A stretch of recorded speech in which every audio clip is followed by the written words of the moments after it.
사도행전 2장 사도행전 2장 1절에서 우리 4절 말씀입니다. 오순절 날이 이미 이름에 그들이 다 한같이 한 곳에 모였더니 호련히 하늘로부터 급하고 강한 바람 같은 소리가 있어 그들이 앉은 온 집에 가득하며 마치 불의 혀처럼 갈라지는 것들이 그들에게 보여 각 사람 위에 하나씩 임하여 있더니 그들이 다 성령의 충만함을 받고 성령이 말하게 하심을 따라 다른 언어들로 말하기를 시작하니라. 아멘. 아멘. 오늘 본문의 말씀을 통해서 약속대로 오신 성령님이라는 제목으로 함께 말씀을 나누겠습니다. 초대교회 이후에 모든 그리스도인들의 소원이 있다면 나도 오순절 날 마가의 다락방에 임하셨던 성령의 그 능력과 권능을 받고 하나님의 기적, 하나님의 이적을 체험하고 극적인 변화를 통해서 내가 신앙생활을 하면 얼마나 좋을까라는 소원을 갖습니다. 교회가 타락할 때마다, 신앙생활이 힘들 때마다, 괴로울 때마다 나의 힘으로 되지 않고 오직 여호와의 신으로 된다는 스룹바벨의 고백처럼 하나님의 능력을 믿고 은혜를 믿기 때문에 많은 성도님들의 마음속에서는 어떤 마음을 갖느냐? 힘들고 어려울수록 나를 의지하지 않고 더 성령님을 의지해서 충만받아야 되겠다. 성령의 임재를 체험해야 되겠다라는 소원을 가지고 있었습니다. 그리고 그렇게 만약에 반복적으로 성령 강림이 일어난다면 얼마나 믿음이 강해지겠어요. 우리의 마음이 얼마나 뜨거워질 것이고 또 무엇인가 변화가 일어날 것 같으면 많은 사람들이 그 체험적인 역사 속에서 하나님 살아계시구나, 이렇게 성령님이 변화시키구나 라는 것을 눈으로 똑똑히 보면서 거부할 수 없는 그 은혜 속에 있을 텐데 참 이런 역사가 반복적으로 잘 일어나지 않는다는 것, 이것이 우리들의 딜레마이고, 만약에 초대교회의 이 역사가 반복적으로 계속 일어나는 성령의 임재 사건이라면 사람들이 다 뭐하고 있겠습니까? 지금 열심히 봉사하고 일하고 또 열심히 힘들고 어려워도 손에 잡힌 것도 없고 귀에 들린 것도 없고 눈에 보인 것도 없어도 꾸준히 자기 자리에서 최선을 다하면서 주의 은혜를 구하면서 걸어가지 않고 다 산속에 들어가 기도할 거예요. 다 소나무 뿌리 잡고 열정적으로 성령 부어달라고 그렇게 기도할 거라는 겁니다. 그런데 이 문제는 쉬운 문제는 아닙니다. 왜냐하면 이 성경을 어떻게 해석하느냐에 따라서 두 종류의 신앙으로 나누어지기 때문에 성령 강림의 역사가 단회적이다라고 믿는 사람과 반복적이다라고 믿는 사람들이 있어요. 반복적이다라고 믿는 사람의 특징은 성령의 임재와 기름 부음을 위해서 열정적으로 기도합니다. 특히 순복음교회 같은 교회, 무엇인가 기도 은혜를 체험했던 그러한 교회들의 특징이 뜨겁습니다. 눈물로 기도합니다. 열정적입니다. 열광합니다. 성령에 대한 강조가 굉장합니다. 그런데 반대로 단회적이다라고 믿는 장로교 같은 경우는 이미 오순절날 마가의 다락방에 내려오신 그 성령님은 단회적으로 오신 성령님이시고 이 땅에 오신 이후로부터는 영원토록 믿는 자들 마음속에 들어오사 떠나지 아니하신다. 이것을 믿어요. 그래서 성경에 나타난 그 본문의 흐름을 보면 이것은 구약과 신약의 말씀의 그 흐름을 보게 되면 이것이 반복적인가 아니면 단회적인가가 분명하게 나타납니다. 여러분, 우리들이 오늘 본문의 말씀을 들어보면 이 성령 강림이 갑자기 어느 날 한순간에 그냥 일어난 사건이 아니다는 것을 알 수가 있어요. 어떻게 아느냐? 구약 요엘서에서 예언을 하셨고 하나님께서, 그리고 또한 세례 요한도 예언을 했고 예수님께서 직접 예언하셨어요. 직접 살아생전에 직접 말씀을 하셨어요.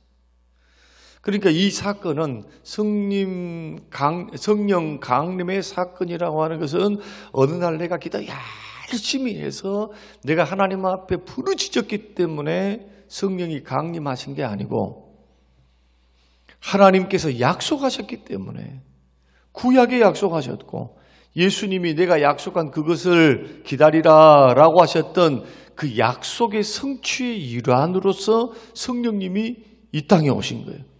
그 성령님이 오심, 그 사건은 종말론적인 사건. 예수님이 이 땅에 오실 때부터 뭐가 시작됐습니까? 종말이 시작된 거예요. 천국이 가까웠다 말씀하시고. 종말이라고 하는 것은 예수님 재림 전야가 아니고 이미 예수님 초림하실 때부터 종말인 거예요. 지금은 마지막 때 마지막이라고 그런 말이에요. 종말, 세상의 끝. 예수님 이 땅에 오셨을 때 이미 뭘 가지고 이 땅에 오십니까? 천국을 가지고 오신 거예요. 천국을. 눈에 보이지 않는 천국. 천국이 여기 있다 저기 있다 하지 못하리니 너희 안에 있단 말이 그 말이에요. 물론 우리들이 죽어서 가는 천국이 요한복음 14장에서 또 계시록 21장에서 이미 예언되어 있지요. 미래에 들어갈 천국. 그러나 천국은 미래에 들어가기만을 위한 천국이 아니고 이 땅에서도 예수님이 마귀의 머리를 깨뜨리시고 죄의 권세를 깨뜨리사 예수님이 죄 사함을 주시고 또 기적을 베푸시고 죽은 자를 살리시고 죄인들을 구원하시고 이 사건이 언제 일어납니까? 예수님 때 일어나고 예수님 때. 예수님이 오심으로 일어난 종말론적인 사건이라는 거예요. 그 이전에는 누가 죄를 사합니까? 사할 수 있는 권세가 없어요. 죄가 사함을 받지 못하면 천국 못 가요. 천국. 죄 용서를 못 받는데 어떻게 천국 가요? 못 가요. 예수님이 이 땅에 오셔서 영원한 단번의 제사, 단번의 피의 제사를 드리시고 자신의 몸을 통해 드리신 후에 완벽한 단번의 영원한 제사를 드리심으로 우리에게 죄사함의 은혜, 구원의 은혜, 영원한 천국을 소유하고 살 수 있도록 우리 주님이 역사하시고 주께서 임재하신 겁니다. 그러니까 이런 종말론적인 관점에서 볼 때 성령의 역사는 마지막 때 일어나는, 그래서 내 남종과 여종에게 세상 끝날에 주실 그 약속, 요엘서의 약속, 이것을 사도행전 2장 17절과 18절에서 베드로가 요엘서 2장 29절을 인용해서 성령 강림이 구약 요엘서의 약속의 성취임을 분명히 밝히고 있는 겁니다. 그러니까 오순절 마가의 다락방에 성도들이 기도한 것은 맞아요. 전혀 기도에 힘썼어요. 그들이 할 수 있는 건 기도밖에 없었으니까 기도했어요. 그러나 기도했기 때문에 성령께서 기도를 들으시고 이 땅에 임재하신 것이 아니고 때가 되면 약속대로 하나님께서 누구에게 부어주신 겁니까? 예수 믿고 구원받은 하나님의 백성들, 제자들에게 부어주는 사건. 성령님이 임재하시고 교회가 시작된 거예요. 교회가. 그리고 그 성령님은 떠났다.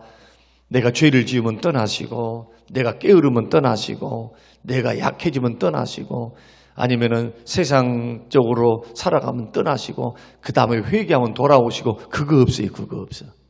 구약에 있었던 사울에게 성령님이 임하실 때, 또한 죄를 지었을 때 차이가 엄청나게 나잖아요. 하나님의 택함 받고 기름 부음을 받고 겸손하게 주를 섬겼을 때하고 이제는 죄를 짓고 살 때 악한 악신이 들어가잖아요. 성령님은 떠나시고.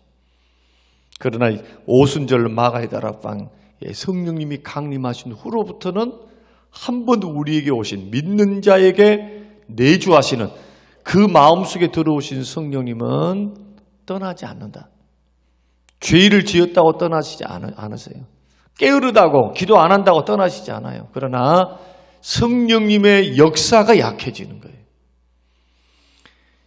내 안에 성령님이 오시는 방법이 예수 믿는 거예요. 예수 믿는 거.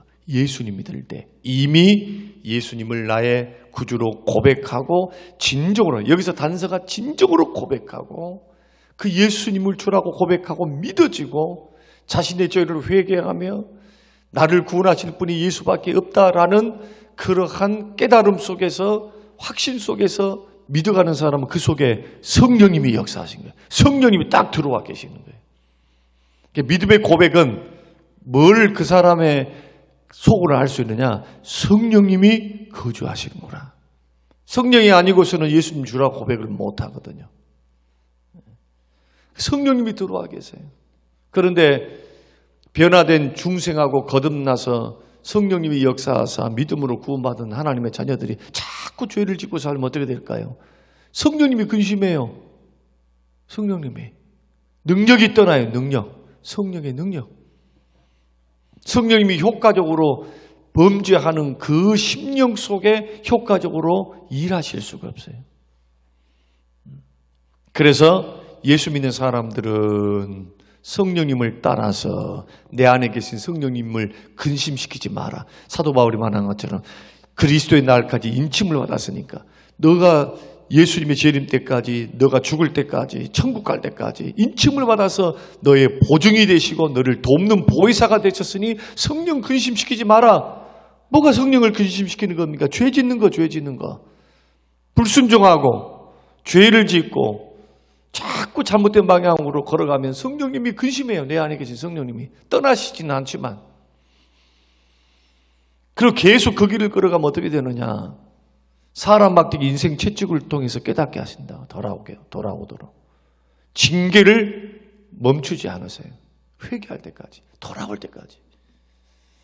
그러시면서 우리를 인도해 가시는 거예요. 한쪽에는 사랑, 또 한쪽에는 또 사랑.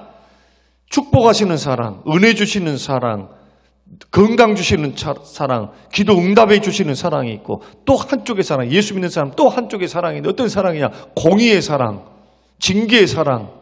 너 그 길 걸어가면 안 돼. 내가 기뻐하지 않는다. 이것을 깨닫게 하시면서 주께서 이 두 가지, 징계도 사랑의 사랑. 사랑하니까 하는 거예요. 사랑하니까. 축복도 사랑하니까 주시는 거예요. 사랑하니까. 그렇게 우리를 인도해 가시는 것이 성령 강림 이후의 신앙생활이라는 거예요. 그런데 이것을 정확하게 인식을 하지 못하면 오순절 성령의 마가의 다락방에 일어났던 성령님이여 또 오시옵소서, 또 이미 오셨는데, 이미 오셔서 예수 믿는 사람 마음속에 거주하시는데 오시옵소서 하면은 착각이라는 거예요. 착각. 그래서 이런 부분들을 우리가 명확히 하고 걸어가야 돼요. 지금은 성령님 임재를 위해서 기도하는 게 아니고 성령 충만을 위해서 기도하셔야 돼요. 내 안에 계신 성령님이 충만하게 역사하시도록. 성령이 충만하면 말씀이 충만해요. 성령이 충만하면 우리의 영육, 우리의 영혼을 지배하십니다. 지배하세요. 죄를 이길 수 있어요. 그래서 성령님이 나에게 충만히 역사하사 나를 지배하시면 그 성령의 역사를 따라서 말씀의 순종의 길을 걸어가고 그 성령의 역사를 따라서 나에게 있는 죄악된 성품을 이겨가고 믿음의 싸움은 있습니다. 죄와의 싸움은 분명히 있어요. 그러나 성령님을 의지하고 성령의 역사를 사모하고 성령님께 기도하고 회개함으로 못된 행실을 고치고 성령께서 죄를 깨닫게 하시면 고집 피우는 것이 아니라 그 순간에 회개하고 죄를 버리고 말씀의 순종의 길을 자꾸 걸어가면 성령의 충만한 역사가 나를 지배하시기 시작하는 거예요. 디모데전서 말씀 보면은 주님이 다 쓰실 수 있지만은 깨끗이 못한 그릇은 쓰실 수가 없다. 다 구원받은 사람에게 하는 말씀이에요. 구원받은 사람에게. 그래서 우리가 해야 될 것, 오순절 마가의 다락방의 이 역사는 단회적이다. 어떻게 할 수 있느냐? 여기서 했던 방언은 고린도전서 12장에서 말씀하셨던 방언하고 달라요. 2장에서 했던 방언은 각 나라 언어로 했습니다. 그래서 흩어져 있었던 디아스포라 유대인들이 오순절을 지키기 위해서 다 찾아왔죠. 전 세계 사람들이. 그런데 120명의 성도들이 기도를 하는데 성령께서 임하시니까 불의 혀같이 갈라진 것이 있고 각 사람 위에 불이 임했는데 성령이 임재하셨는데 각 사람, 각 나라의 말들로 막 방언을 하는 거예요.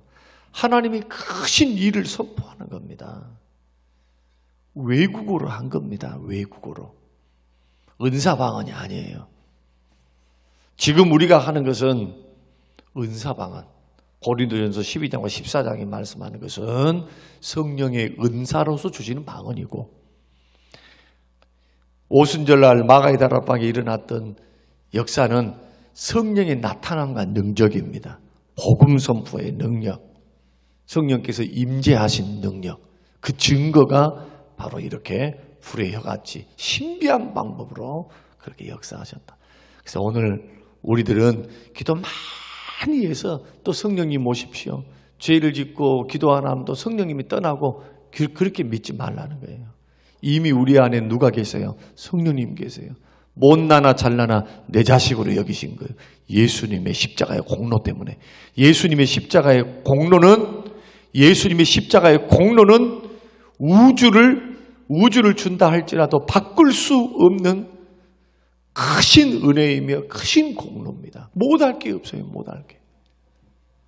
그래서 예수를 믿다가도 기억하세요. 예수님을 믿다가도 좀 믿는 사람들이 조금 못되게 굴고 믿는 사람들이 좀 저렇게 인품이 인격이나 아니면은 죄 지는 거 신앙생활을 예수님은 고백한다고 믿는다고 하는데 좀 내가 볼 땐 별 볼 일 없어요.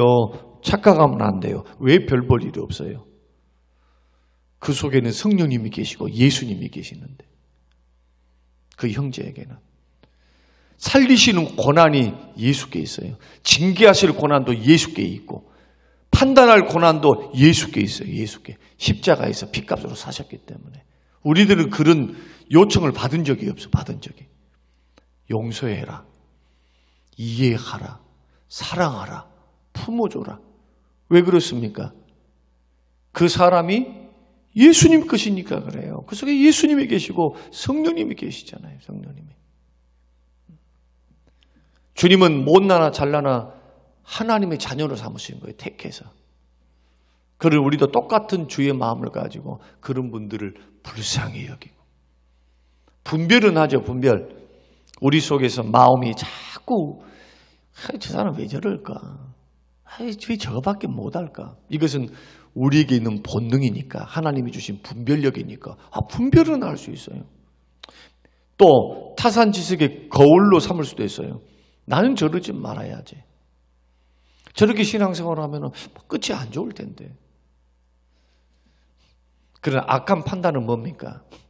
자기가 하나님의 입장에 딱 서서 사람들을 등급을 매기거나 아이고 저 사람은 저렇게 하면 뭐 어쩌고 저쩌고 하면서 소위 말 정죄하는 거예요. 정죄. 이게 악한 판단이에요. 정죄.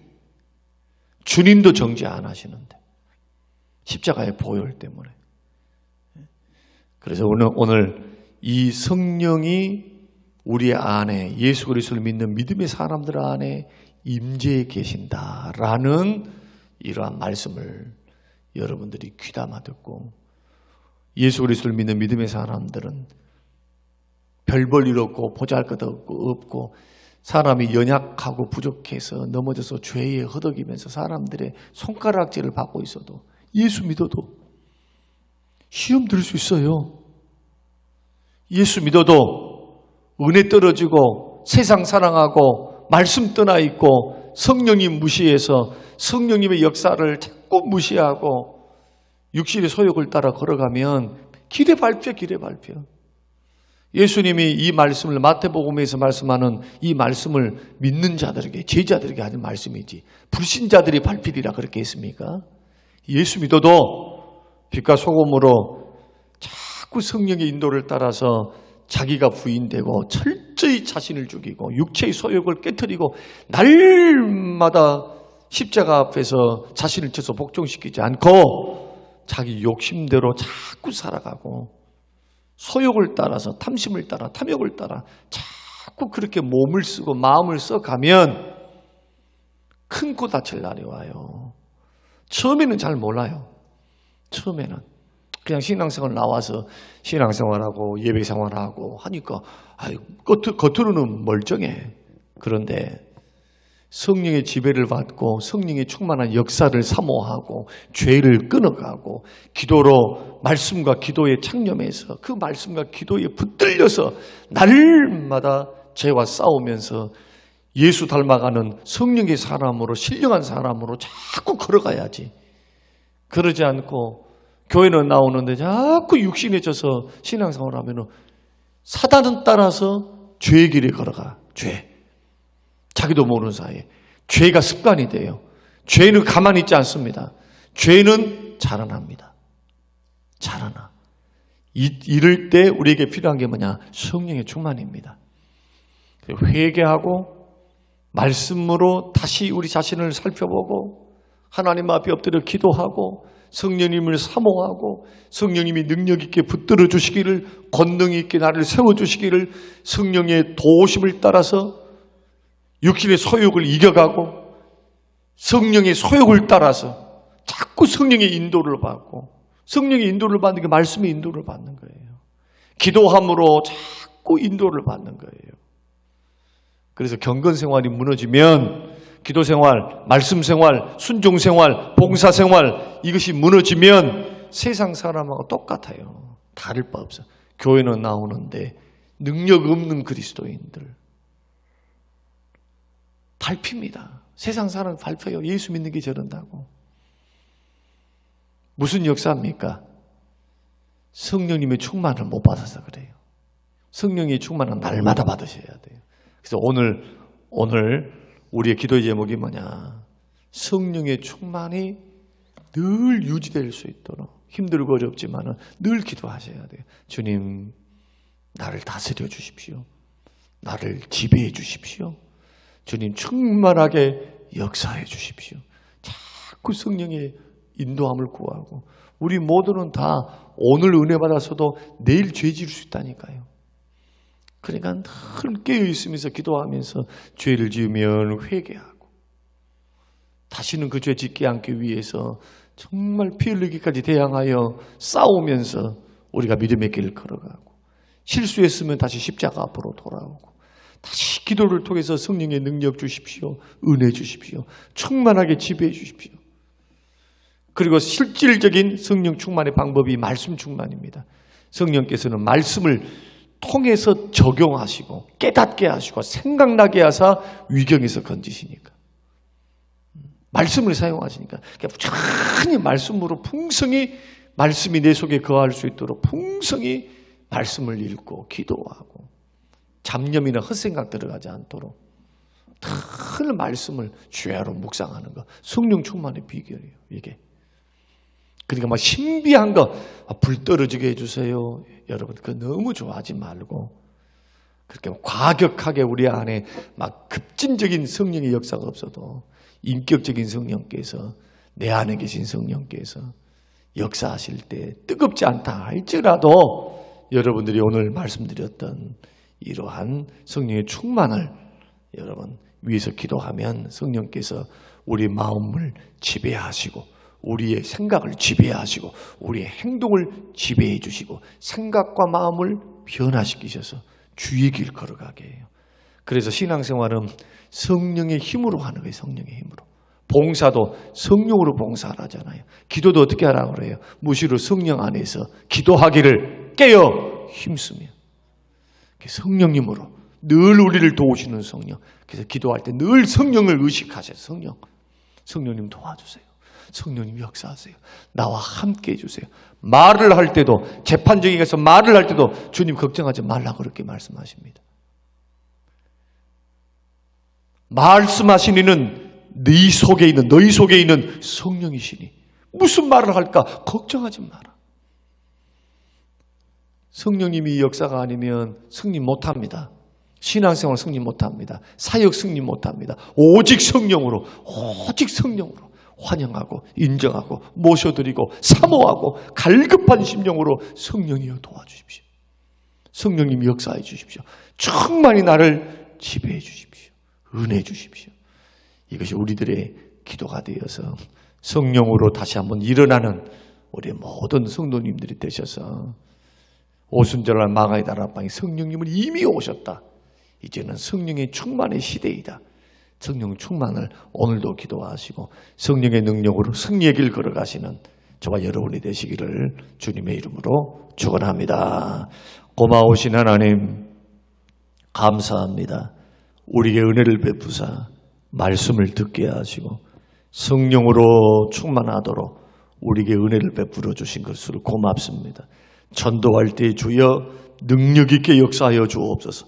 기도할 때 주님 능력 있게 역사하여 주셔서 내 안에 계신 성령님의 감동 주심, 내 안에 계신 성령님의 깨닫게 하심, 내 안에 계신 성령님 은혜 주셔서 주의 길, 전도의 길, 생명의 길 잘 걸어가도록 축복하여 주시옵소서. 감사드리며 예수님 이름으로 기도합니다. 아멘.